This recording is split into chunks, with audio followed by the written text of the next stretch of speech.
యాదాద్రి భువనగిరి జిల్లా భువనగిరి మండలం తాజ్పూర్ గ్రామంలో అర్హులైన వారికి ఇండ్ల పట్టాలు ఇవ్వలేదని భువనగిరి బొమ్మల రామారం ప్రధాన రహదారిపై గ్రామస్తులు నిరసన చేపట్టారు. ఎలాంటి అర్హత లేని వారికి ఇండ్లు ఎలా కేటాయిస్తారని ప్రశ్నించారు. అదేవిధంగా ఇంద్రమ్మ ఇళ్ల లబ్దిదారుల్ని ఇళ్ల లోన్లు కేటాయించే విషయంలో అవకతవకలు జరిగినట్టు కాంగ్రెస్ పార్టీ ప్రధాన కార్యదర్శి తెలిపారు.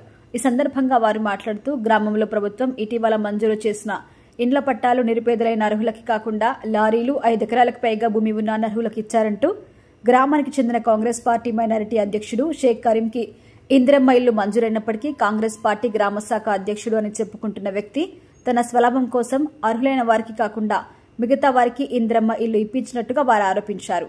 ఇంద్రమ్మ ఇల్లు మంజూరైన వారిలో సగం మందికి ఇప్పటికే ఇల్లు ఉందని వారు తెలిపారు.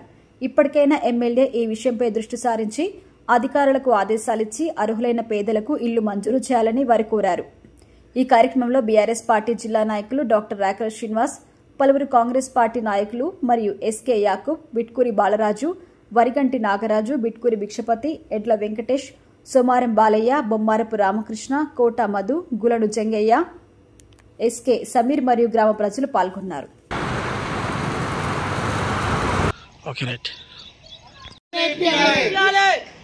జై తెలంగాణ, జై తెలంగాణ.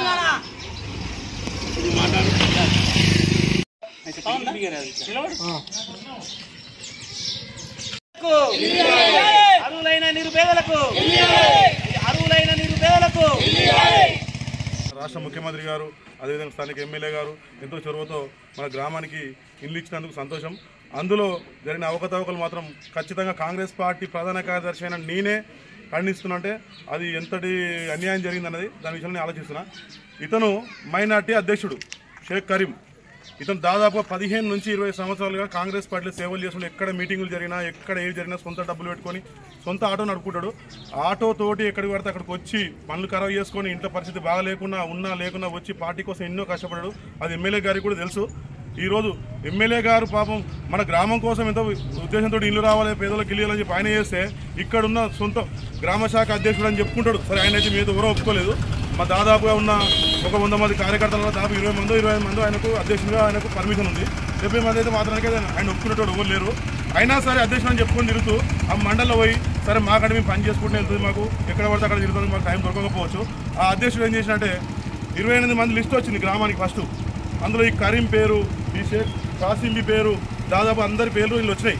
వచ్చిన తర్వాత ఈ 28 మందిని ఏం చేసిందంటే పిలుచుకొని మీరు రేపు పొద్దున సర్పంచ్ ఎన్నికలలో ఓట్లేస్తారా, ఎవరో వేస్తారా చెప్పురని. అంటే ఇది మా ఇష్టం, మా వ్యక్తిగతమైన తీరుగా వీళ్ళు ప్రవర్తించడంతో ఏమైందంటే ఫస్ట్ ఏమో అలా ఓట్ల ముచ్చట మాట్లాడే ముందుకేమో మీకు ఇల్లు వస్తుంది, ఇల్లు సాఫ్ చేసుకొని పాత ఇల్లు కూలగొట్టుకోండి. ఆల్రెడీ ఈయనకు ఒక 70-80 సంవత్సరాల క్రితం వీళ్ళ తల్లిదండ్రులు పెట్టిన పాత గుడిసె లాంటి ఇల్లు కూలిపోయింది.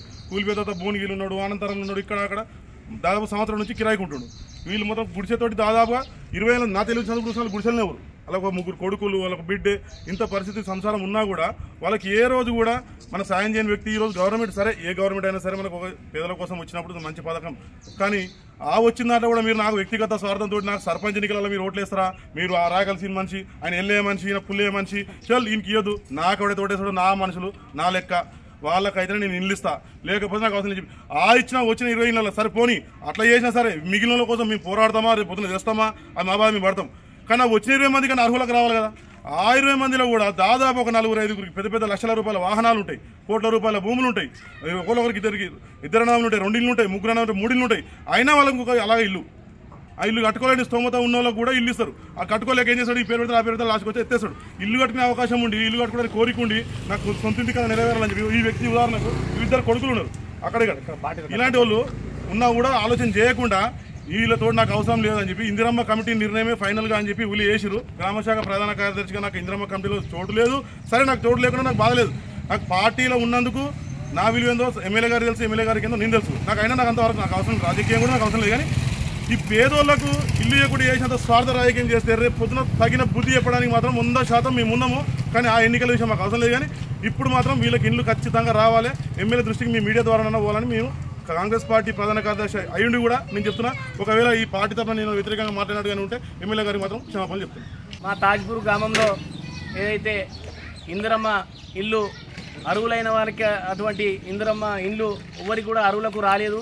ఎందుకంటే మా తాజ్పూర్ గ్రామంలో కాకుండా పక్క గ్రామాలలో కూడా ఎకరాల కొద్దిగా ల్యాండ్లు ఉన్న వాళ్ళకు ఆల్రెడీ స్లాబ్ ఇండ్లు ఉన్న వాళ్ళకు ఇల్లు వచ్చినాయి, కానీ ఏదైతే నిరుపేద కుటుంబీలకు ఏదైతే ఇల్లు లేని వాళ్ళకు గుడిసే ఉన్న వారికి మిగతా ఏదైతే ఇండ్లు ఏదైతే కూలిపోయిన ఇండ్లు ఉన్నవారికి అది కూలిపోయినాక సాఫ్ చేసుకున్న వారికి ఇల్లు రాలేదు.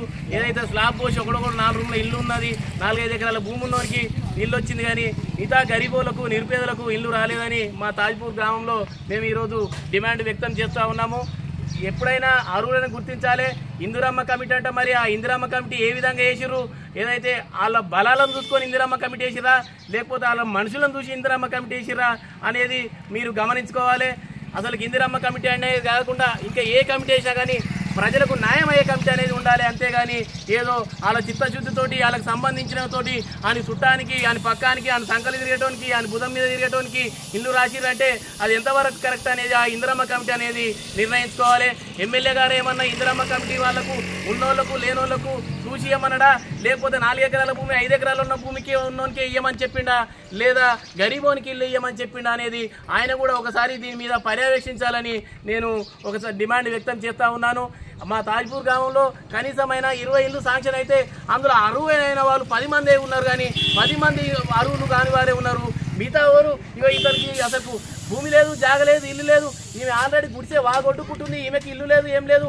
అసలు కావు వికలాంగులు వీళ్ళ ఇంట్లో పక్క ఆమె తడిమి ఏదైతే ఈమె ఇంట్లో సర్దార్ ఇంట్లో వికలాంగులు, కోడలు వికలాంగురాలే, కొడుకు వికలాంగురాలే, అయినా ఇల్లు లేదు వాళ్ళకు. అలాంటిది కూడా మీరు ఈ చిన్న విషయాన్ని కూడా మీరు ఈ గరీబుల గురించి పట్టించుకోకుంటే మీ ఇష్టం వచ్చిన విధంగా నీకు నా అనుకున్న వాళ్ళే రేపు రాజకీయంగా పనికొస్తారనే ఉద్దేశంతో ఇంకా ఇంకా ఇంకా ఏదో చేద్దామని అనుకుంటారు, కానీ అసలు అది కరెక్ట్గా అయిన విషయం కాదు.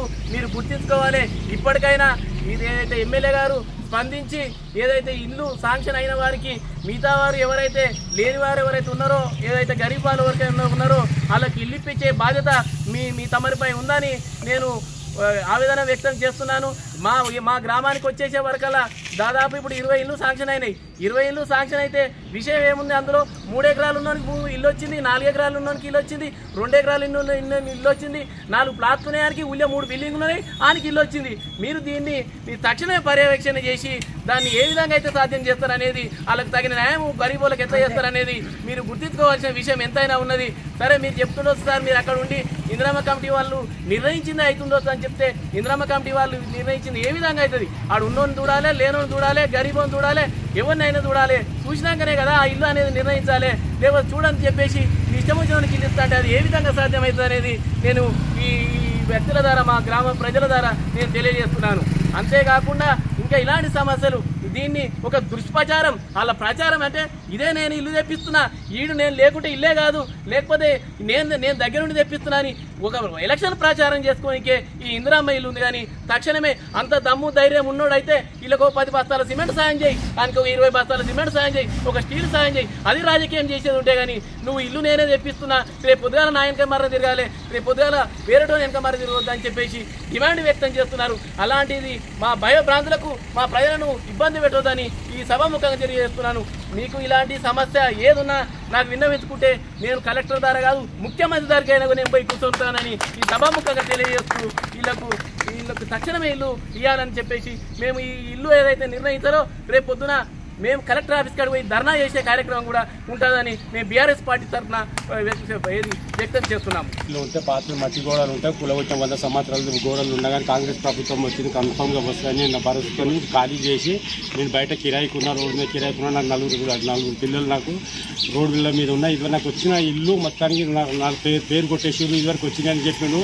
మాజీ సర్పంచ్ ఫోన్ చేసి నీకు ఇల్లు వచ్చింది బిడ్డ, నీకు కట్టుకుంటావు బిడ్డ అంటే కట్టుకుంటా కాకని చెప్పిన. అన్నీ చెప్పినాక మళ్ళీ నాకు పేరు వాళ్ళకెళ్ళి కొట్టేసి మొత్తానికి ఇప్పుడు నాకు ఎక్కడ లేకుండా ప్రతిసారి నేను ఎమ్మెల్యే సార్ ఎమ్మడిపి తిరిగినాను. ఎక్కడ మున్గోడు అంటే మున్గోడికి వెళ్ళినా, మళ్ళా ఈ బట్టి పాదయాత్ర చేసిన, మోదం పెళ్ళి ఎమ్మెల్యే సార్ పాదయాత్ర చేసుకుంటూ తిరిగిన. ప్రతి దగ్గర మీటింగ్ అంటే ప్రతి దగ్గర ఇల్లు ఉంటుంది, ఇల్లు ఇప్పిస్తా కన్ఫామ్గా, నీకు ఇల్లు ఇప్పిస్తా కరీం, నీకు మన ప్రభుత్వం వస్తుంది కన్ఫామ్గా ఇప్పిస్తున్నాడు. వచ్చినాక మా ఊళ్ళో పేద మనుషులు మొత్తం కమిటీల గురించి నా పేరు 5 పేర్లు కొట్టేసారు మా ఊళ్ళో. మొత్తం గరీబులం, మాకు ఇల్లు లేదు, ఒక భూమి లేదు, జాగా లేదు, ఏమీ లేదు. మాకు కనీసం ఒక రైతు బంధుకి వాడు ఒక గుంట కాదు, ఏమి లేదు. చూస్తే వాగులు ఉష్కనే ఉంది, కానీ మాకు ఇల్లు లేదు, ఏం లేదు సార్. మాకైతే ఎట్లా బతకాలి, మాకు ఆ పరిస్థితిలో ఉన్నది సార్. దయచేసి చెప్తున్నా ఎమ్మెల్యే సార్కు మాకు ఇల్లు ఇవ్వాలని కోరుకుంటున్నాను సార్. అయితే మాకు ఇల్లు వచ్చిందని చెప్పి సార్ ఇల్లు వచ్చిందని చెప్తే మేము ఉన్నది గుడిసె కూడా కొట్టుకున్నాం. ఇంత పాములు ఉన్నాయి సార్ గుడిసెలో కూడా. ఏటోట్లో ఉంటాం మేము. ఇల్లు వచ్చిందని మాకు మళ్ళీ తర్వాత ఏం చేసి అంత సాఫ్ చేసుకున్నాక ఇల్లు రాలేదు, మాకు పేర్లు వచ్చి సాఫ్ చేసుకోమని వచ్చి చెప్పిపోయిండు. చేసుకున్నాము. ఆ సార్ కూడా ఏం చెప్పిండు, నీకు ఇల్లు మాత్రం కంపల్సరీ వస్తుంది సార్ అన్నాడు. ఆ సార్ వచ్చి చెప్పిండు మాకు, నీకు మాత్రం ఏటొచ్చి ఉండమ్మా, మీ ఇల్లు వస్తాయి, మీరేం భయపడే అవసరం లేదు. మొత్తం డాక్టర్లు లారీలు ఉన్న వాళ్ళకు వాళ్ళకు ఇంకా ఉన్నోళ్ళకి వచ్చి సార్ మా ఊరికి, మా లేని వాళ్ళకి అయితే ఏం రాలేదు సార్. ఇక మీకు ఉండాలి ఇక ఏం చెప్పాలి నేను. ఆయనకు ఓటేస్తేనే ఇల్లు రాస్తాడంట మా సర్పంచ్. మరి ఎవరు చేసిర్రు? నా ఆంజనేయులు నీకు వచ్చింది బిడ్డ, ఇప్పిస్తా బిడ్డ అని నా నోట్ల మనుగోసి నాకు పడతలేదేమో 4 విల్లలు సార్ నాకు.